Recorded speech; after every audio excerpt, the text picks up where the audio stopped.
7만 선이 승부. 오늘 코인 시장에서 가장 중요한 숫자는 비트코인 69,000달러에서 7만 달러입니다. 단순히 올랐다는 이야기가 아닙니다. 며칠 전까지 64,000달러대에서 막혀있던 비트코인이 장중 69,000달러 안팎까지 급등했고 리포트 이후 데이터로도 약 67,661달러, 하루 상승률 5.06%를 기록했습니다. 그런데 여기서 바로 흥분하면 안 됩니다. 이번 상승의 본질은 아직 추세 전환 확정이 아니라 반등 조건이 크게 개선된 구간에 가깝습니다.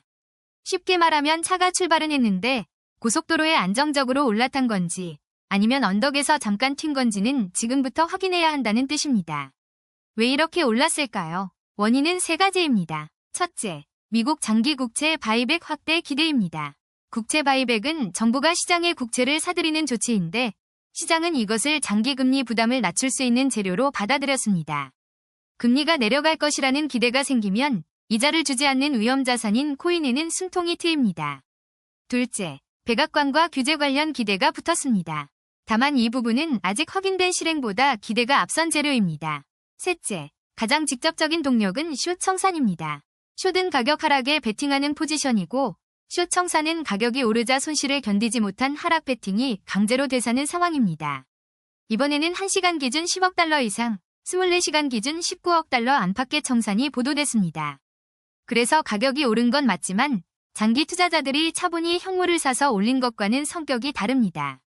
이게 오늘 리포트의 핵심입니다. 이더리움은 더 강했습니다. 2,000달러를 넘어서 2,200달러 부근까지 올랐고 참고 데이터 기준 약 2,221달러, 상승률 16.40%입니다.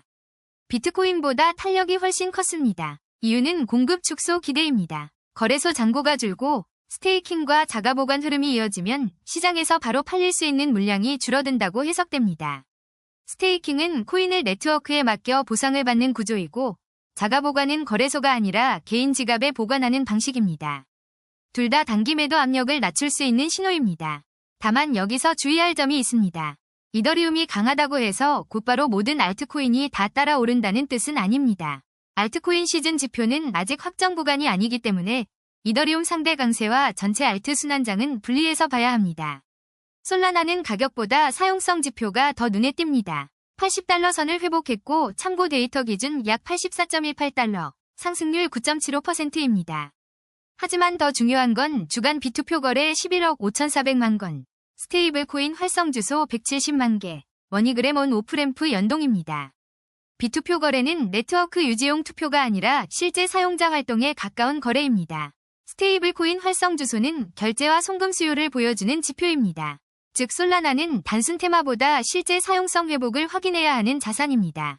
단기 매매 관점에서는 78달러에서 80달러 위에 안착하는지가 중요하고 중기 관점에서는 스테이블 코인, 디파이, 결제 인프라가 계속 확장되는지를 봐야 합니다. 리플은 1달러를 회복했습니다. 참고 데이터 기준 약 1.088달러, 상승률 9.16%입니다.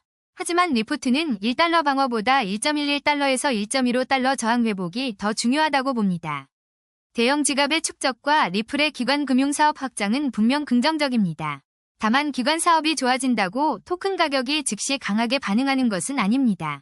그래서 리플은 기업 뉴스와 가격 구조를 나눠봐야 합니다. 지금 가격 구조는 아직 완전히 강하다고 보기 어렵고 1.11달러에서 1.15달러를 되찾아야 시장의 평가가 달라질 수 있습니다. 어제 인사이트와 비교하면 변화도 분명합니다.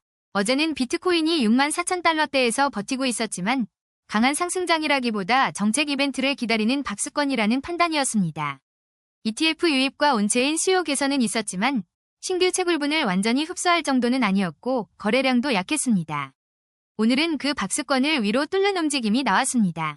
다만 판단의 뼈대는 유지됩니다. 유동성이 좋아졌지만 그 질을 확인해야 한다는 점입니다. 이 채널의 해석은 여기서 갈립니다. 많은 곳에서는 69,000달러 돌파 자체를 헤드라인으로 말할 수 있습니다. 하지만 실제 투자 판단에서는 그 다음이 더 중요합니다. 강제 매수가 끝난 뒤에도 현물 거래량이 붙는지, ETF 순유입이 며칠 더 이어지는지, 미국 거래소 쪽 프리미엄이 살아나는지를 봐야 합니다. 코인베이스 프리미엄은 미국 현물 시장에서 더 비싸게 거래되는지를 보는 지표인데 기관과 현물 수요가 강한지 확인하는 데 도움이 됩니다. 리스크도 남아 있습니다. 장기금리가 다시 오르면 코인 같은 위험자산에는 부담입니다. 참고 데이터에서 10년물 금리는 4.72%로 소폭 올랐습니다. 연준 의사록에서는 추가 금리 인상론과 회의 축소 논의가 확인됐고 금리 부담이 재부각되면 오늘 상승분이 흔들릴 수 있습니다. 규제 기대도 과도하게 반영됐을 가능성이 있습니다.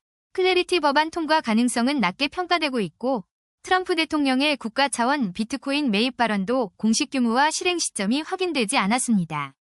그러면 지금 어떻게 대응해야 할까요? 첫째, 비트코인은 69,000달러에서 7만 달러를 지지로 바꾸는지 확인해야 합니다. 위에서 버티면 상승 신뢰가 커지고 실패하면 숏스퀴즈 이후 되돌림 가능성이 큽니다. 둘째, 이더리움은 강하지만 전체 알트코인으로 무리하게 확장하지 말아야 합니다.